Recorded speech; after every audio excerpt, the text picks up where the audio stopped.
கூட்டுறவு வங்கி கல்வி கடன் ரூபாய் 5 லட்சமாக அதிகரிப்பு.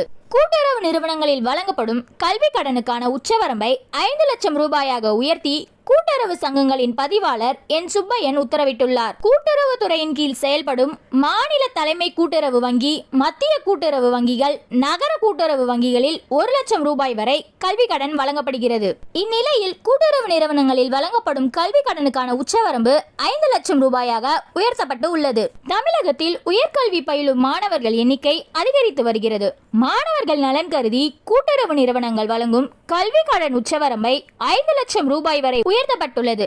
தலைமை கூட்டுறவு வங்கி, மத்திய கூட்டுறவு வங்கிகள், நகர கூட்டுறவு வங்கிகள், நகர கூட்டுறவு கடன் சங்கங்கள், தொடக்க வேளாண் கூட்டுறவு சங்கங்கள் 1 லட்சம் ரூபாய் வரை பிணையமின்றி கடன் வழங்கலாம். அதற்கு மேல் 5 லட்சம் ரூபாய் வரை அளிக்கப்படும் கடனுக்கு பிணையம் பெறப்பட வேண்டும். டியூஷன் கட்டணம், தங்கும் விடுதி கட்டணம், உணவு கட்டணம், ஆய்வக கட்டணம் உள்ளிட்ட கட்டணங்களுக்கு சேர்த்து கடன் வழங்கலாம். கடனுக்கான வட்டி விகிதம் அந்தந்த வங்கியில் உள்ள சொத்து பொறுப்பு குழு வாயிலாக நிர்ணயம் செய்யப்படும் என்றும் தெரிவிக்கப்பட்டுள்ளது. கல்வி பயிலும் காலம் முடிந்து 6 மாதங்கள் கழித்து வரும் 5 ஆண்டுகளுக்குள் கடனை வட்டியுடன் செலுத்த வேண்டும். அங்கீகரிக்கப்பட்ட பல்கலைக்கழகம் வழங்கும் டிப்ளமா படிப்பு, தொழில்முறை படிப்பு, இளங்கலை, முதுகலை பட்டப்படிப்புகளுக்கு கடன் வழங்கப்படும் என்று தெரிவிக்கப்பட்டுள்ளது. இந்த தகவல் படிச்சுட்டு இருக்கும் மாணவர்களுக்கு ரொம்ப உபயோகமா இருக்கும். ஸோ மாணவர்களுக்கு ஷேர் பண்ணுங்க.